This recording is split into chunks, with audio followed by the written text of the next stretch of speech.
To celebrate the new year, 8 friends, Jack, Lucas, Ben, Theo, Emma, Tina, Mia, and Lily decided to spend the night at an old mansion on the outskirts of the city. Although there were terrifying stories surrounding the mansion, they were more intrigued by its historical charm than by the ghostly rumors. They arrived around 11 p.m. As they entered, they realized that the house seemed frozen in time. Dusty furniture, cobwebs in the corners, and old portraits of royal family members on the walls. It felt as if the eyes in those portraits were following their every move. To ease the tension, Jack laughed and said, "Well, old houses like this are just part of the charm. It's going to be an exciting night." They gathered in the middle of the room and began the party music. Dancing and laughter filled the house. They joked about their plans for the new year. The countdown began. The clock showed 11:59, and everyone started counting together. 5, 4, 3, 2. At that moment, time seemed to stop. The clock's hands froze, and the air became heavy. The entire house was plunged into darkness. As the lights went out, a strange, cold breeze began to blow through the room. The doors slammed shut with a deafening sound, as if someone had forcefully locked them. Emma, terrified, shouted, "What's happening?" Then, from somewhere deep within the house, a mournful scream echoed. It carried an unknown sadness and fear. Dark shadows began to emerge from the cracks in the walls, spreading across the floor. "These sounds, they're not human," Lily said, trembling with fear. Tina quickly turned on a flashlight. The intensity of the light made the shadows grow stronger, surrounding them even more tightly. Jack cried out, "We need to get out of here, now!" In a panic, everyone rushed towards the main door. But the door didn't budge, as if an invisible force had sealed it shut forever. What had started as a night of fun and excitement had turned into a nightmare. The door was locked. Inside, darkness and a chilling silence filled the air. The cold wind and eerie stillness slowly began to consume them with fear. Lucas banged on the door, screaming, "Can anyone hear us? We need help." But there was no response. Outside, there was no sign of life. Jack, in a calm voice, said, "Everyone stay calm. We'll find another door." Tina, Lucas, Mia, and Lily nodded in agreement, but Theo and Ben expressed their doubts. "Can't you see? This place is trying to trap us. This isn't normal," Theo said with a hint of concern. Emma was trembling with fear. Suddenly, a faint humming sound came from the nearby wall. The sound grew louder and louder. They turned to see black liquid oozing from a crack in the wall, and a strange, suffocating odor filled the room. "What is this?" Mia cried out, panic evident in her voice. "We need to get out, now," Jack said firmly. They quickly decided to explore the house to see if there was another open door or window. Despite their initial plan to stay together, the mounting pressure of the situation split them into 2 groups. First group, Jack, Tina, Ben, and Mia. Second group, Theo, Lucas, Emma, and Lily. Jack's group would search the upper floor, while Theo's group would look downstairs. As they ascended the stairs, a loud creaking sound echoed. From the dusty stairs, a thick rope-like chain suddenly shot out and wrapped around their feet, trying to bind them. Jack quickly tore the rope off with his hands. "This house is trying to stop us. Stay alert," Jack warned. On the upper floor, they entered a large room. It was Princess Jacqueline's chamber. The room was still arranged as if someone had carefully maintained it. Portraits of Jacqueline hung on the walls, her eyes staring with an unsettling intensity, as if following them. Tina found an old diary. The first page read, "No one is safe here. When the time comes, there will be punishment." "What does this mean?" Mia whispered in fear. As they opened the diary, a page fell with old bloodstains, and strange, unreadable text was written in it. Downstairs, Theo's group entered a disheveled kitchen. Broken dishes and a soot-filled stove suggested no one had been here for years. Lucas ran to a window which seemed open from the outside but was tightly sealed from the inside. The glass reflected nothing. "Why is there nothing reflected in this window?" Lucas whispered. Just then, black smoke started pouring from the stove. Amidst the smoke, the faces of tortured people appeared, their expressions filled with despair. "Why have you come here?" "Leave now, or you'll all die," a voice boomed from the smoke. Theo tried to run out through the door, but like the windows, it was locked tight. Eventually, both groups reunited, sharing their experiences. They realized that every part of the house seemed designed to trap them. Jack said, "We need to learn the history of this house. Why is it behaving like this? What happened with the royal family?" Lucas shouted, "We don't have time to think about the past. We need to save our lives first." Suddenly, a piercing scream echoed through the house. They looked behind to see a shadow chasing them. In terror, they all scattered in different directions. In the chaos, Emma ran into a room. The door slammed shut behind her. The others stood outside, calling her name. "Emma, open the door," Jack shouted. From inside, there was no response from Emma. Then, a sharp scream rang out from the room. As they rushed to open the door, they found Emma lying motionless on the floor, her body lifeless and covered in blood. Everyone was paralyzed with fear. Jack, with helpless eyes, murmured, "This is just the beginning. Are we all going to die?" This marked the end of their first attempt to escape. The death of Emma left the group gripped with fear and sorrow. The atmosphere in the house seemed to grow even darker and more sinister. The doors and windows whispered as if mocking them, saying, "No one will survive." Jack tried to steady his shaken friends. "We have to do something. Emma's death is a clue to some hidden truth about this house. If we stay together, maybe we can find a way out." Lucas suddenly spoke up. "I saw a room upstairs with portraits of the royal family on the walls. We might find something useful there. We need to go." The group unanimously agreed. Jack, Tina, Lucas, Millie, Ben, and Mia slowly ascended to the second floor. With every step on the creaking stairs, it felt as though they were sinking deeper into a cursed trap. Upon reaching the second floor, they located Jacqueline's room.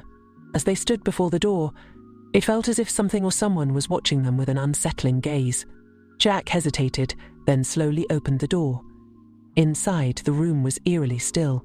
Despite the dust and decay on the floor, all the furniture remained untouched. A large, gilded mirror stood against one wall, reflecting the room in a distorted way. On the opposite wall hung a massive portrait of Princess Jacqueline, her face painted with an eerie, hollow smile that seemed to stare directly at them. Millie shuddered as she looked at the portrait and whispered, "This picture, it makes me uncomfortable. It feels like the girl is staring right at us." In one corner of the room, there was an old diary on a dressing table.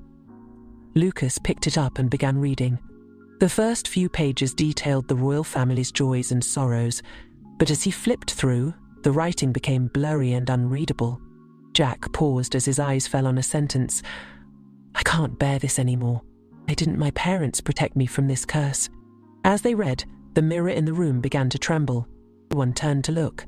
Within the mirror, they saw the shadowy figure of a young girl. Eyes were filled with anguish, and her lips curled into a faint, mocking smile.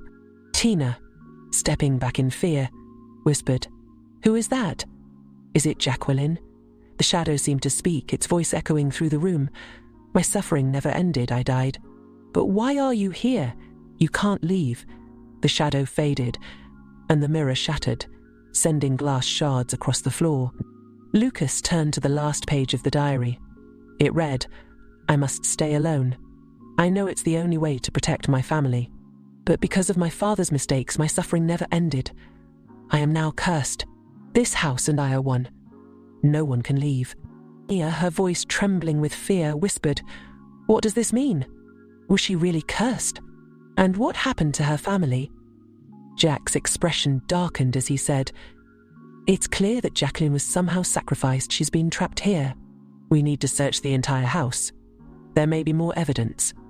Just as he spoke, the door slammed shut. The temperature in the room dropped drastically. The curtains by the window began to sway, though there was no wind. For several seconds, there was an eerie silence. Then, from the other side of the wall, the unmistakable sound of heavy footsteps echoed. It felt as though something was moving around them in the dark room. Millie, her voice barely a whisper, said, "We're trapped here." Jack, now more resolute, responded in a firm voice, "This is just the beginning. We need to find out why all of this is happening. To do that, we must search every corner of this house." The air grew heavier, the sense of impending doom stronger. They knew that they could no longer ignore the house's secrets. The true horror was just beginning to unfold. Breaking through the door and stepping outside, they descended one by one. Each of them glanced at the others, still struggling to believe the terrifying experience they had just gone through. One question lingered in their minds. How was the mysterious death of Princess Jacqueline connected to this old mansion? Why had they found themselves trapped in such a horrifying situation? Jack stood by the door, taking a deep breath, and said, "This is no ordinary accident. We don't know what's happening here, but we must find out more about Jacqueline and her family." Millie agreed with him, her voice shaky. "Yes, there's something in this house that we need to understand. It's crucial for our survival." They began reflecting once again on the royal family's past. Jacqueline had been an extraordinary princess, but the reasons behind her death and why she was trapped in this mansion remained unanswered. Eventually, Jack and Tina, both the most courageous among them, decided they needed to dive deeper into Jacqueline's past to uncover the truth. They began searching through old portraits and books from the royal family.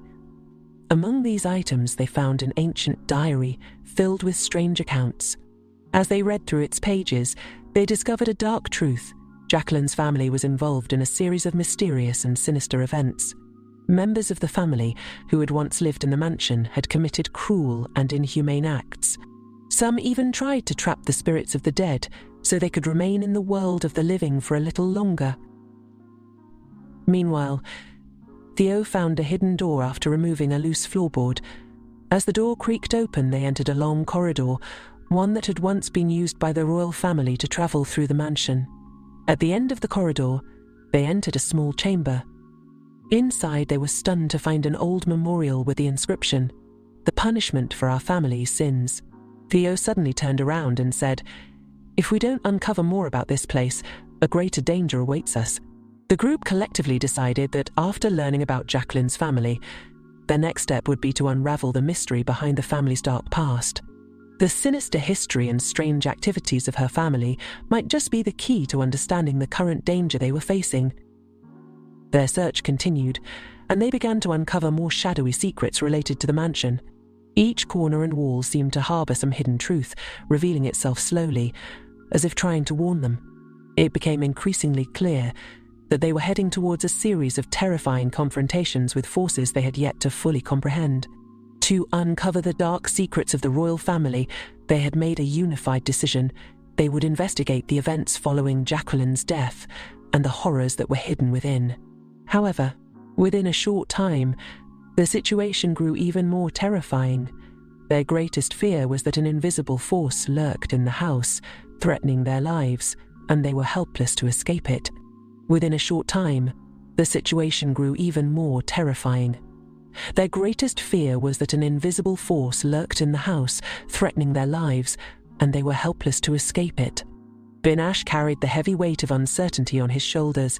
His mind was plagued with questions. Why was the mystery of this house so terrifying? If they couldn't uncover the truth behind its dark history, would they be trapped in this nightmare forever? Amidst the mounting tension, Ben, Jack, and the others decided to go to Mally's room to understand what had happened there. Mally's room was completely isolated, tucked away in a distant corner of the mansion. Dusty, with old furniture scattered about, it was filled with an eerie presence that made anyone step in feel a sense of dread. As they entered, Tina's throat tightened, overcome by a strange and overpowering odor that filled the room. A soft, unsettling sound came from the walls. Ben quickly moved forward, his voice grim. "We're sure there's something hidden here. There's more to this than meets the eye." They began searching the room methodically, but initially they found nothing unusual. Then, Ben's eyes were drawn to an old book that had clearly been lying there for many years. He opened it, and the words on the first page sent a chill down his spine. "The sins of 100 years never fade. What happens endures." As he read those words, it felt as if the ancient sins of the royal family were closing in on them. In an instant, a warning sign flashed in Ben's eyes. He felt a force pulling him. He turned around and, to his horror, saw a faint red light flickering in the darkness, followed by a shadowy, ghostly silhouette that began to take form. "Don't be afraid," Jack said softly, trying to keep everyone calm. "We're together. Nothing will happen." But Ben and Theo could both see it now. Something was slowly moving toward them, its shape unclear, but its presence undeniable. The darkness in the room thickened. Unusual sounds, like whispers from the dead, echoed through the walls just as they had earlier. They stood frozen, but suddenly a horrifying event occurred. Ben was struck by a sharp blow to the head. He screamed in pain, and before anyone could react, the room seemed to tremble, and blood began to pour from the walls, an unimaginable, nightmarish sight. Ben collapsed to the floor, unconscious, his body bleeding profusely as though some invisible force had claimed him, making him its victim. Jack and Theo rushed to him, gripping him tightly, but the damage was done. Ben's condition had deteriorated beyond hope. "What's happening?" "We need to get out of here," Jack shouted, panic creeping into his voice. They tried to escape, but it was too late. Ben's death was undeniable. His lifeless body, drenched in blood, left everyone in shock and horror. The brutal, surreal nature of his death was so sudden and shocking that none of them could fully comprehend what had just happened. Millie screamed in anguish. "How is this possible? We didn't know. We didn't know it could be this terrifying." The group now faced their greatest challenge. What were they supposed to do now? Within this growing mystery, a terrifying force was claiming their lives, one by one. Ben's death, more than just a tragedy, marked the beginning of a darker reality that now felt inescapable. Their chances of surviving seemed more fragile with each passing moment. They realized that there was only one path left. They had to unearth the truth behind this mansion's past and the darkness within its walls. But what they didn't know was how long they would have to endure the shadow of this malevolent force, and whether they would ever be able to break free from its grip. Ben's death had plunged the group deeper into terror. No one could comprehend why such a malevolent force had descended upon them. But now, the invisible cause behind the deaths was beginning to surface. It was clear to Jack and Lucas that they needed to dig deeper into Mali's room for answers. They decided to return to the room and explore further, hoping to find clues that could shed light on the malevolent force they were facing. Back in Mali's room, they searched every corner with growing unease. Strange marks on the floor, old newspapers, and peculiar silver pendants caught their attention. Jack instinctively picked up one of the pendants. It seemed to be an heirloom of the royal family, especially with a blood-red gem embedded inside it. Mia, who was standing nearby, commented in awe, "Where did this come from? This thing, it's so old." The pendant only deepened their suspicion. They carefully examined it further, and suddenly their eyes landed on an old letter hidden inside a wooden box. The box was marked with an unusual geometric code. The letter, written in a faded script, sent chills down their spines as they read its contents. "Those who enter this house will know first that a terrifying power resides within. The enemies of the royal family once ruled this place with unimaginable force. Until this mystery is solved, no one will leave this house alive."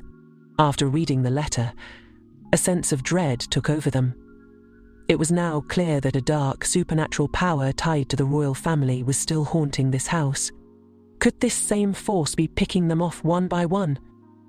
As they reflected on the letter and the strange artifacts in the room, they realized that there was something deeply mysterious about Mali's connection to these events. Was she an unwitting witness to these supernatural occurrences? Why were these objects scattered around her room? Could she have known that the spirits of the royal family's murderers were still wandering, free and vengeful? This became the burning question. Had Mali known the true extent of the evil that lingered in the house? Could the items in her room have been evidence of the royal family's dark secrets, or was she simply a victim of the very forces that were now hunting them all? Despite the mounting fear, the group was faced with an undeniable truth. If they didn't uncover the house's dark past soon, they would never escape its grasp. It was a race against time, but each discovery only seemed to lead them deeper into the nightmare. Suddenly, a chilling thought struck them all. If they couldn't break the curse soon, they were doomed to remain trapped in the house, its haunted halls claiming their lives, one after the other. The question that loomed before them was no longer how they would escape, but whether they could escape at all. In the midst of the growing horror, the mystery surrounding Marley's room was just one piece of the puzzle. But each revelation was more terrifying than the last, leading them to the inescapable conclusion: the true horror of this mansion was much greater than they had ever imagined. And with every passing hour, the shadows seemed to grow longer, threatening to engulf them completely. As they made their way out of Marley's room, a chilling realization dawned on them. This place had no intention of letting them leave. The deeper they searched, the more they were drawn into its sinister past, where death and despair were woven into every stone, every shadow. And the spirits that had once ruled this land were not at rest. They were watching, waiting, and they would not allow anyone to leave until their own dark vengeance was fulfilled. The race against time had begun, but no one knew how long they had before the house claimed them all. Mia's death shattered whatever fragile sense of hope remained among the group. Her sudden and horrifying transformation had proven that the dark force within the mansion was far more powerful than they had ever imagined. With each new death, they were losing more and more of their grip on reality, and now, with Mia gone, they were teetering on the brink of madness. The remaining group members, Jack, Lucas, Tina, and the others, stood in stunned silence, unable to comprehend what they had just witnessed. The way Mia had changed before their eyes, the terrifying sounds that had come from her, and the blood-curdling scream she had let out before her final breath, all pointed to something far beyond their understanding. It was as if the house itself was feeding on them, drawing them closer into its nightmarish grip, one life at a time. As the heavy silence filled the room, Jack couldn't help but wonder, what had Mia seen? What had driven her to such madness, causing her to scream that something was following her, something they couldn't see? Was she the next victim of this malevolent force, or had she become something else entirely, perhaps a vessel for whatever dark entity haunted this place? Tina, shaking with fear, broke the silence. This is not just a haunted house. It's something worse, something alive. Her voice trembled as she looked around the room, eyes wide with terror. We need to leave now. We can't keep losing people like this. Jack looked at her, his own fear mirrored in his eyes. We can't leave. Not yet. We're so close to understanding the truth. We have to know what's behind this, why this is happening. We owe it to everyone who has already died. Lucas, who had been standing quietly in the corner, stepped forward. Jack's right. We can't just run away, but we need to be prepared for what we might find. We've seen enough to know that this house isn't just haunted. It's a place of power, and that power is trying to use us to fuel its resurrection, or whatever it is it wants to do. The room fell into a tense silence again. It was clear that the group was at a crossroads. The deaths were no longer just tragic accidents, they were part of something much larger, something they had only begun to understand. If they were to survive, they needed to uncover the truth, no matter how horrifying it might be. Jack, with a new determination in his eyes, turned to the others. We've already lost 3 of us, and I'm not letting anyone else fall prey to whatever is in this house. We're going to find the heart of this evil, and we're going to end it. They all knew it wouldn't be easy. They had no idea what lay ahead, but there was no turning back now. They had seen too much, felt too much, to pretend this was just a bad dream. Something dark, something ancient, was at work here, and it would stop at nothing to claim them all. The group decided to return to the library, the one place where they had found some answers before. They needed to piece together every shred of information they could find, anything that might shed light on the mansion's history and its connection to the royal family. The old books, the letters, the strange symbols, these were their only hope. If they could understand the forces at work, perhaps they could find a way to break the curse. As they gathered their things and prepared to leave the room, a strange feeling settled over them. The house seemed to be watching them, aware of their every move, as if it had been waiting for them to make their next move. They stepped cautiously into the dark hallway, their footsteps echoing eerily in the silence. The mansion felt alive, as if it were breathing with them, drawing them deeper into its shadows. Suddenly, a loud bang echoed through the hallway, a door slamming shut. They froze, their hearts pounding in their chests. The air grew colder, and they could feel the presence of something watching them. "Stay close," Jack whispered, his voice barely audible. As they made their way through the corridors, the house seemed to shift around them. The walls creaked and groaned, and distant whispers filled the air, as though the house itself was alive, murmuring its secrets to those brave enough to listen. It to the library. They began their search, combing through the old volumes and papers. As the hours passed, they uncovered more pieces of the puzzle-old journals, records of strange rituals performed by the royal family, and even references to a forbidden power that had been sealed away in the house for centuries. The royal family had been involved in dark, occult practices, seeking immortality through forbidden rites. But something had gone terribly wrong, and the spirits of those they had wronged now roamed the halls, thirsting for revenge. The deeper they delved into the history of the mansion, the more they realized that the house itself was a living entity tied to the royal family's dark past. It had been built on blood that still stained its walls, blood that had seeped into its very foundations. And now, that blood was calling to them. The group knew what they had to do. They had to confront the heart of the mansion's evil, the source of the curse, and destroy it before it consumed them all. But as they prepared to face whatever waited in the deepest, most forbidden parts of the house, one thing was clear: they had no choice but to fight. The house had already claimed 3 of them, and if they didn't act now, it would take them all. With a renewed sense of purpose, they made their way toward the heart of the mansion, the place where the royal family had conducted their most dangerous rituals. The final confrontation was drawing near, and they had no idea what horrors awaited them. But they knew one thing for sure: the truth was out there, hidden in the dark, and they were going to find it no matter what it took. Emma, Ben, and Mia are these horrific deaths a sign of a terrifying mystery? Is the house's invisible force controlling them? What do you think? Will their journey come to an end, or is an even more terrifying chapter waiting? To uncover the truth behind this mystery, make sure to subscribe to our channel. What are your thoughts? What do you think is really going on in this story? Leave your comments below. And if you're also fascinated by spine-chilling mysteries, don't forget to like and share so others can join in on this terrifying journey. Come with us as we delve deeper into the evolving mystery, and stay tuned for the next episode. Get ready for even more horrors.